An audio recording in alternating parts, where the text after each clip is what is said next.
At the beginning of Navajo time, the holy people, Deen Dine, journeyed through 3 worlds before settling in Dineta, our current homeland.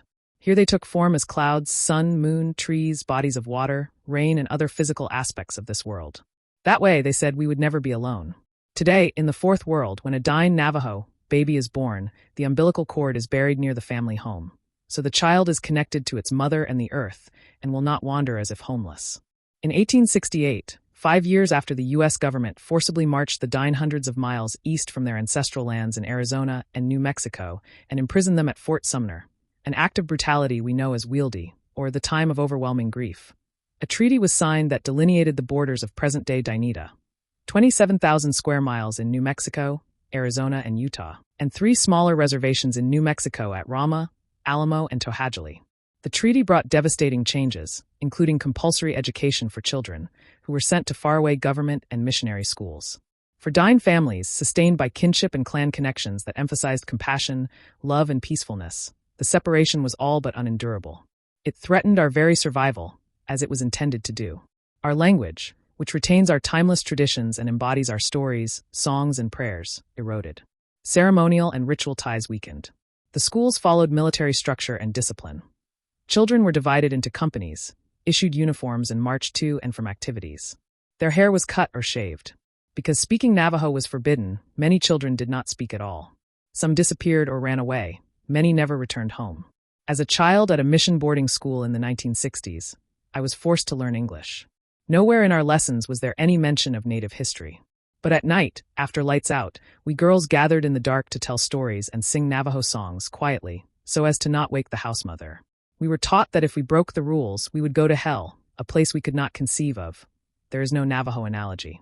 As I learned to read, I discovered in books a way to assuage my longing for my parents, my siblings, my home. So in this way, my schooling was a mixed experience, a fact that was true for many Native children. The stories of former students are captured in striking images by the photographer Daniela Zalkman, who uses multiple digital exposures to layer portraits atop landscapes with special meaning. The abandoned interior of a shuttered dormitory, a church atop a desolate hill. Today, those students are parents and grandparents. Many hold onto a lingering homesickness and sense of alienation. Others are beset by nightmares, paranoia, and a deep distrust of authority. In time, injustices in the school system came under public scrutiny. The 1928 Merriam Report stated, frankly and unequivocally, that the provisions for the care of Indian children in boarding schools are grossly inadequate. Almost half a century later, a 1969 Senate report constituted, in the words of its authors, a major indictment of our failure. The report's hundreds of pages were not enough to tell the story, the authors wrote, of the despair, the frustration, the hopelessness, the poignancy, of families which want to stay together but are forced apart. Real reform began after the passage of the 1975 Indian Self-Determination and Education Assistance Act, though it would be several years before widespread changes would take hold. But by 1990, when Congress enacted a law to protect Native languages, tribal involvement in education had become the norm. Some boarding schools were shut down. Others operate to this day but are mainly community or tribal run. No longer are they designed to eliminate Native culture.